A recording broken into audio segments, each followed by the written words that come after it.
आभास सा हुआ है कि इन दिनों कुछ नया आभास सा हुआ है, अपने भीतर परिवर्तन कुछ खास सा हुआ है। प्यार के अर्थ का दोबारा एहसास सा हुआ है। जब तुम कहते हो किसी से प्यार करते हो, बदले में प्यार पाने का इंतजार करते हो, मिल जाए तो ठीक वरना उसकी बुराई सरे बाजार करते हो। तुम्हारी चेहरे की हालत तुम्हारी दशा बताती है और भीतर के खोखलेपन को दर्शाती है। माना कि कमाई तुम्हारी तिजोरी में जाती है पर दिल की भूमि हर वक्त वीरान सी नजर आती है। इसलिए अभी भी वक्त है अपने आप को जगाने का और जीवन की इस दिशा को घुमाने का और प्यार के इस महान समंदर में गोता लगाने का। फिर किसी को कहने की जरूरत नहीं होगी कि तुम किसी से प्यार करते हो, क्योंकि तुम चलोगे तो चलेगा प्यार, तुम बोलोगे तो बोलेगा प्यार, तुम मुस्कुराओगे तो मुस्कुराएगा प्यार। क्योंकि प्यार तब कोई क्रिया नहीं होगी बल्कि तुम साक्षात बन जाओगे प्यार, साक्षात बन जाओगे प्यार। तो सभी को मेरा प्रणाम। कैसे हैं आप सब लोग? अच्छे हैं?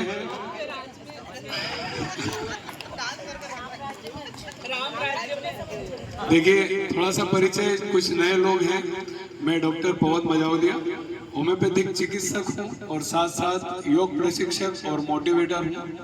How to get success in your life, एक सुंदर विकसित जीवन जीने की कला को भी सिखाता हूं कि किस तरह हम हमारे जीवन को बेहतर और सुंदर बना पाए। ठीक है, मनुष्य जन्म मिला है, बहुत मुश्किल से मिलता है मनुष्य जन्म।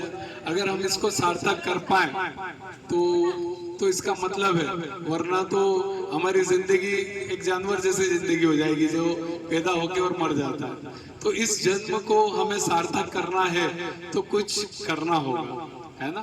बिना कुछ किए नहीं होता। वो कहते हैं ना, जो कट जाती है उसे उम्र कहते हैं और जो जीते हैं उसे जिंदगी कहते हैं। ठीक है, तो जीना है उसी को जिंदगी कहेंगे, काटना तो कट जाएगी उम्र, है ना? तो जीवन में कुछ बदलाव लाने पड़ेंगे अगर इस जीवन को सुंदर और सार्थक बनाना है। तो हमारा परमानंद सोशल क्लब, जैसा कि आप पीछे बैनर देख रहे हैं, विगत 245 दिन से कालिका माता सांस्कृतिक मंच से हमारा योग शिविर संचालित हो रहा है। सुबह 6:45 से 7:30 बजे का हमारा टाइम है। सब कुछ निःशुल्क है। आप आकर ये सुंदर विकसित जीवन जीने की कला सीख सकते हैं। एक चीज आप इसके ऊपर पढ़ रहे होंगे कि 120 दिवसीय शिविर, जैसे यहाँ पर भी लिखा है, तृतीय 120 दिवसीय शिविर। 2 120 दिवसीय शिविर हमारे समाप्त हो चुके हैं, तीसरा 120 दिवसीय शिविर चल रहा है। इस शिविर में हमने 120 दिन क्यों रखे हैं कि आपके दिमाग में क्वेश्चन आ रहा होगा। किसी के दिमाग में अगर आ रहा हो तो, नहीं आ रहा हो तो भी मैं इसका जवाब तो दूंगा, है ना? तो 120 दिन हमने क्यों रखा? क्योंकि जो 21 दिन में हमारे शरीर की लार बदल जाती है, लार नई बन जाती है। 120 दिन में हमारे शरीर का ब्लड नया बन जाता है और 3 साल में हमारे शरीर का मांस नया बन जाता है और 7 साल में ये पूरा शरीर नया बन जाता है। पता है आपको, हर 7 साल में हमारा शरीर पूरा नया बन जाता है। लेकिन फिर भी हमारी बीमारियां वही की वही रह जाती है। पता है क्यों रह जाती है? आज उसके बारे में हम बात करेंगे कि जब 7 साल में पूरा शरीर नया बन गया तो मेरी शुगर क्यों आ गई वापस, मेरा बीपी क्यों आ गया वापस, मेरा थायराइड क्यों आ गया? नया बन गया शरीर तो बीमारी भी चले जाना चाहिए। तो उस पर भी हम चर्चा करेंगे कि ये बीमारी वापस क्यों आ जाती है ना? उसके पहले हम थोड़ा सा चर्चा करते हैं कि जब भगवान ने हमें इस पृथ्वी पर जन्म दिया, है ना, भगवान ने इस पृथ्वी पर हमें उतारा, हमें जन्म दिया, तो आपको पता है भगवान ने सबके अंदर एक जैसी ताकतें डाल के भेजा है, एक जैसी शक्तियां डाल के भेजा है। ठीक है, थोड़ा सा रूप रंग अलग करके भेजा है, लेकिन भगवान ने ताकत और शक्तियां सबके अंदर वही फेफड़े, भले वो टाटा बिरला अंबानी हो, उसके भी वही एक फेफड़ा और 2 किडनियां, एक लीवर, एक स्प्लीन, है ना, सब कुछ वही है। ऐसा तो ही नहीं कि टाटा के अंदर 5 किडनियां या 5-6 दिमाग है उसके, है ना? टाटा बिरला अंबानी कोई भी हो, जितने भी बड़े व्यक्ति हैं, सबके अंदर वही मशीन डली है जो हमारे अंदर डली है। इवन उनकी क्या बात करूं मैं, तो गौतम बुद्ध की बात करूं, महावीर स्वामी की बात करूं, भगवान राम की बात करूं, भगवान कृष्ण की बात करूं, राधा की बात करूं, सीता की बात करूं, मीरा की बात करूं, जिन जिन के नाम हम जानते हैं, जिनको हम पूछते हैं, जिनने इस पृथ्वी पर जन्म लिया, क्या वो कोई अलग मशीन डाल के इस धरती पे आए थे? ये वही मशीन है जो हमारे पास है, वही मशीन है ना? अंतर कहाँ है? क्या कारण है कि कोई व्यक्ति इतना बड़ा बन जाता है, कोई व्यक्ति भगवान बन जाता है और कोई व्यक्ति केवल मनुष्य रह जाता है? पता है क्या कारण है आपको? मैं बताऊं आज आपको ये कारण कि कोई व्यक्ति बड़ा क्यों बन जाता है? केवल और केवल हमारी सोच की वजह से। सोच ही है जो हमें बड़ा या छोटा बनाती है। आज आपके सामने एक होम्योपैथी डॉक्टर बैठा है तो उसके पीछे उसकी सोच है। आज मेरे सामने कोई छोटा बिजनेसमैन बैठा है तो उसकी सोच है। आज मेरे सामने कोई नौकरी कर रहा है तो ये उसकी सोच है। तो जैसा हम सोचते हैं वैसा हम बनते हैं। तो चलो ये तो बात समझ में आ गई कि सब कुछ सोचने से होता है ना? तो कहीं ना कहीं अब इस बात को हमें समझना पड़ेगा कि सोचते कैसे हम? क्या किडनी से सोचते हैं, लीवर से सोचते हैं, कैसे सोचते हैं हम? दिमाग से। यही मशीन है, यही मशीन है जो छोटा या बड़ा बनाती है किसी भी व्यक्ति को, है ना? तो सब कुछ कहाँ है? तो हमें किस चीज को विकसित करना है? दिमाग को।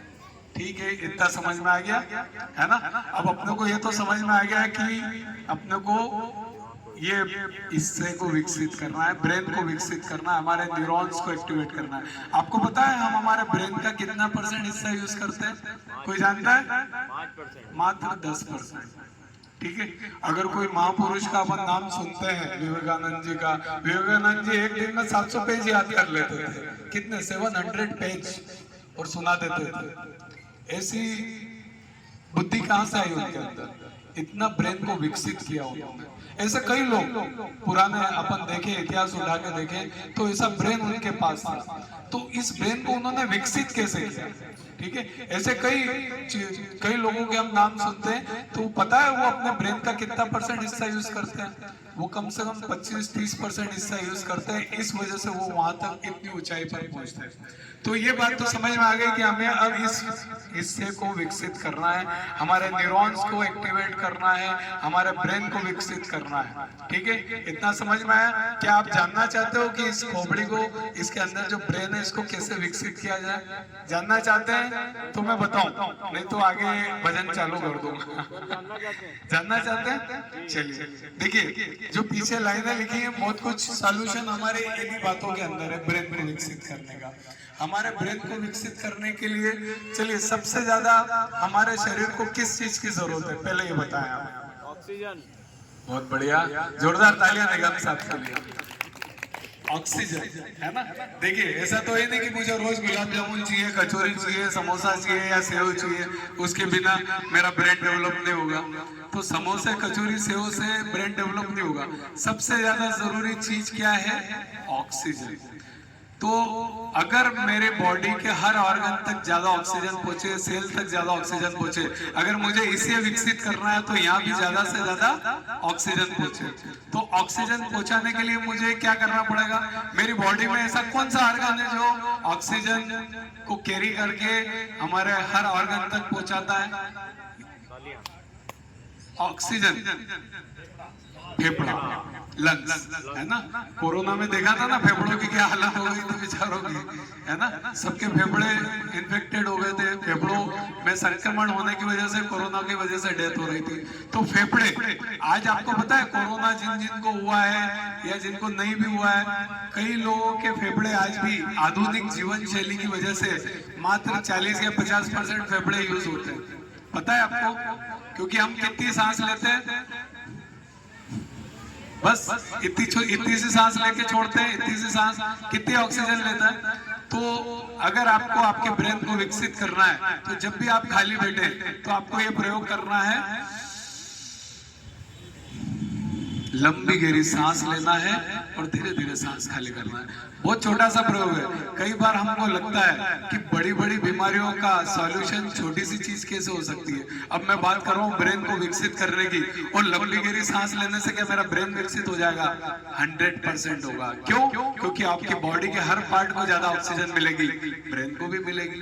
तो ब्रेन को भी अगर ज्यादा ऑक्सीजन मिलेगी तो हमारे न्यूरॉन्स काम करेंगे, एक्टिवेट हो जाएंगे। ठीक है। तो पहला प्रयोग क्या हो गया, लंबी ब्रीथिंग, है ना।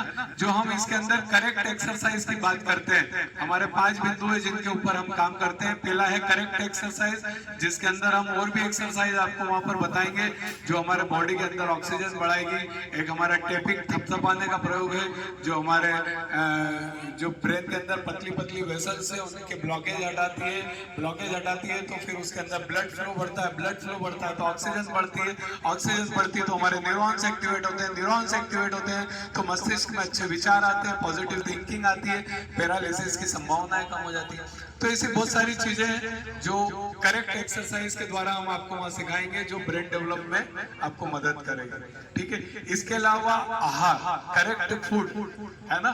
कभी हमने जाना ही नहीं है कि हमारे शरीर के लिए, हमारे स्वास्थ्य के लिए क्या अच्छा है, कभी हमने जाना नहीं, जाना ना। कभी हमने गूगल से पूछा, कभी हमने मोबाइल पे टाइप करके देखा कि मुझे क्या खाना चाहिए जो मेरे स्वास्थ्य के लिए अच्छा है, मेरे शरीर के लिए अच्छा है, नहीं।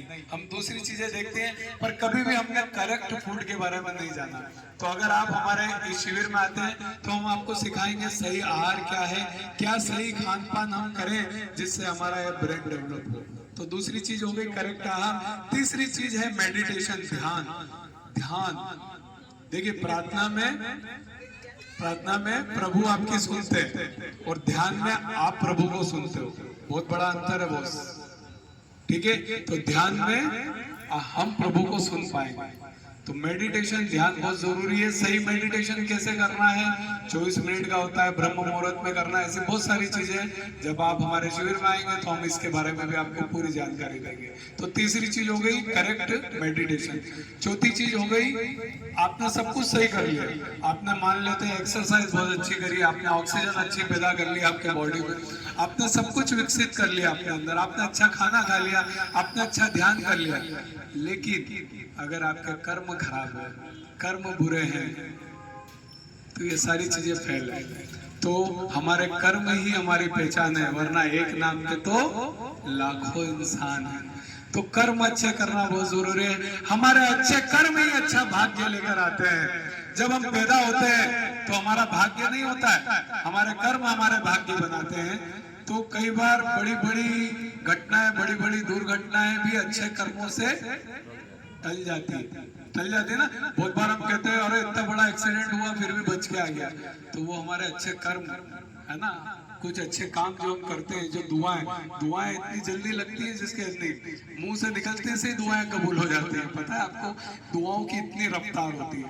तो जब भी मौका मिले, जब भी समय मिले, किसी की मदद जरूर कीजिए, क्योंकि वही उसके बाद जो दुआएं मिलेंगी आपको, वही दुआएं हमारी जिंदगी को आगे बढ़ा सकती है, ठीक है। तो जब भी मौका मिले किसी की मदद जरूर करें। कहते हैं कि ज्ञान तो सभी के पास है, बांटना है तो मुस्कान बांटिए। तो ये फ्री की चीज है, अब जरूरी नहीं कि इसके लिए पैसा लगाया जाए, बिना पैसे के भी आप बहुत लोगों की मदद कर सकते हैं। हमने एक परम आनंद हेल्प डेस्क सेवा समिति चालू कर रखी है, जिसमें हम सिविल हॉस्पिटल में गरीब लोगों की मदद करते हैं, उन्हें रास्ता दिखाते हैं कि कहाँ जांच होगी, कैसे इलाज होगा, वो भी कार्य हमारे द्वारा किया जाता है। तो अच्छे कर्मों का होना जरूरी है। तो ये चारों पॉइंट्स हैं जिनके ऊपर हम वहाँ पर काम करते हैं। तो आप अगर आना चाहें तो 7:30 बजे का हमारा वहाँ पे टाइम रहता है, 6 बजे से 7:30 बजे आप आ सकते हैं, सब कुछ निःशुल्क है। तो ये सारी चीजें थी, चूंकि समय ज्यादा हो गया है, आगे हमें और भी प्रोग्राम शुरू करने में काफी लेट हो गए। एक छोटी सी स्टोरी सुनाऊंगा जो आपके प्रभु के अंदर आपके विश्वास को बढ़ाएगी। छोटी सी स्टोरी है। बहुत बार हमें लगता है, कौन कौन मानता है कि भगवान है, ईश्वर है, हाथ खड़ा करें। कौन नहीं मानता है, अच्छा वो हाथ खड़ा करें। कौन नहीं मानता है कि ईश्वर है, सभी मानते हैं, अच्छी बात है। अच्छा, कौन मानता है कि भगवान को हम भोग लगाते हैं, जो सुबह भोजन बनाते हैं तो भगवान भोग ग्रहण करते हैं, कौन मानता है? अच्छा, आपको विश्वास है। और एक हमारी पंडिताइन है जिसकी मैं कहानी सुना रहा हूँ, उसको विश्वास नहीं था, तो उसी की एक कहानी सुनाता हूँ कि बातों में शक्ति भगवान को भी पसंद न थी, इसलिए उसने हमारे जीवन में हड्डी नहीं दी, ठीक है। एक कहानी है, छोटी सी कहानी है, एक ब्राह्मण देवता की। एक ब्राह्मण देवता एक गांव में रहते, ब्राह्मण देवता भगवान को काफी मानते हैं। कुछ भी घर में बनता, भोजन प्रसाद जो भी बनता, बिना भगवान को भोग लगाए वो कोई भी किसी को भी ग्रहण नहीं करने देते। इस बात को लेके उनकी पंडिताइन जो थी वो बड़ी नाराज रहती थी कि क्या ये भगवान को भोग वोग तो लेते नहीं, तुम फोगट बार बार हमको रोक देते हो खाने से और उनको भोग लगाने चले जाते हो। लेकिन पंडित जी जो है ब्राह्मण देवता जो, वो मानने को तैयार नहीं थे। एक दिन स्वादिष्ट लड्डू बने घर में, बहुत स्वादिष्ट लड्डू बने। तो पंडिताइन ने सोचा कि पहले तो मैं निपटाई लूं, नहीं तो पंडित जी लटका देंगे। तो वो खुद को भोग लगाने लग गई। तो पंडित जी ने देख लिया, उसने कहा नहीं रुको, पहले भगवान लेंगे, भगवान खाएंगे, उसके बाद ही घर का कोई व्यक्ति खाएगा। पंडिताइन नाराज हो गई, आग बबूला हो गई। उसने कहा ऐसी बात है तो जाओ, थाली सजाओ और जाओ और भगवान को भोग लगा कर ही वापिस आना। भगवान खाना चाहिए ये सब कुछ, ठीक है, उनको भोग, और नहीं तो उसके बिना आना मत इस घर में, ठीक है। अब बिल्कुल अड़ी हो जाती है, जाओ मंदिर और भोग लगा के आओ, ठीक है साहब। पंडित जी बोलते हैं चल ठीक है मैं ये है, तो बिल्कुल चैलेंज हो जाता है दोनों के बीच। पंडित जी थाल लगा के सजा के जाते हैं मंदिर में, लड्डुओं की थाल रखते हैं और भगवान से प्रार्थना करते हैं कि देख भगवान आज मेरी इज्जत पे बात आ गई है ना। पंडिताइन मानती नहीं कि भगवान भोग ग्रहण करते हैं। आज तुझे आना है और ये भोग ग्रहण करना ही है। ये मैं आसन लगा के बैठ रहा हूँ, जब तक तुम भोग नहीं लगाओगे मैं यहाँ से जाने वाला, ठीक है। वो आसन लगा के बैठ जाते हैं। ये बात गांव में फैल जाती है कि पंडित जी आज संकल्प लेके बैठ गए कि भगवान भोग लेंगे उसके बाद ही घर जाऊंगा। तो सब जगह लहर फैल जाती है। इधर क्या होता है, पंडित जी बैठे रहते हैं, मक्खियां घोड़ पर आके बैठने लगती हैं। बहुत देर हो जाती है, 2-3 घंटे हो जाती है। पंडित जी बार बार मक्खियों को भगाते हैं, बार बार। थोड़ी देर में चींटियों की लाइन चालू हो जाती है, पंडित जी चींटियों को हटाते हैं। थोड़ी देर बाद एक कुत्ता मुंह मारने के लिए आ जाता है मंदिर में। कुत्ते को मालूम पड़ती है कि यार अंदर अच्छा भोग लगा हुआ है, तो उस कुत्ते को भगाते हैं। भिखारियों को मालूम पड़ता है तो वो मंदिर के बाहर इकट्ठे हो जाते हैं कि यार अंदर लड्डू का भोग लग रहा है। एक भिखारी को भूख बहुत ज्यादा लगती है, वो अंदर आता है और एक लड्डू पे हाथ मारने लगता है। पंडित जी उसका हाथ पकड़ते और एक तमाचा दिखाते हैं कि मैं तो यहाँ इंतजार कर रहा हूँ, 5 घंटे हो गए, भगवान आ नहीं रहे और तेरे को भोग लगाने की पड़ी। बड़े नाराज पंडित जी बैठे हैं। गांव के लोग बाहर खड़े हैं कि अरे देखते भगवान आते हैं कि नहीं। सब तरफ माहौल बन जाता है पंडित जी का। लेकिन रात हो जाती है, भगवान भोग लगाने आते नहीं। अब क्या करें, पंडित जी परेशान हो जाते हैं। वो कहते हैं यार आने वाले नहीं भगवान। लड्डू की थाली उठाते हैं और बाहर आके फेंक मिट्टी में फेंक देते हैं और घर चले जाते हैं। अब मुझे मालूम है कि पंडिताइन तैयार होगी थाने लेकर। पंडिताइन बोलती आगे क्या भगवान ने भोग लिया? कुछ नहीं बोलते। पंडित जी चुपचाप मुंह लटका के सोने को चले जाते हैं। इधर पंडिताइन भी सो जाती है। रात को पंडित जी को स्वप्न आता कि लड्डू तो बहुत स्वादिष्ट थे, पर यार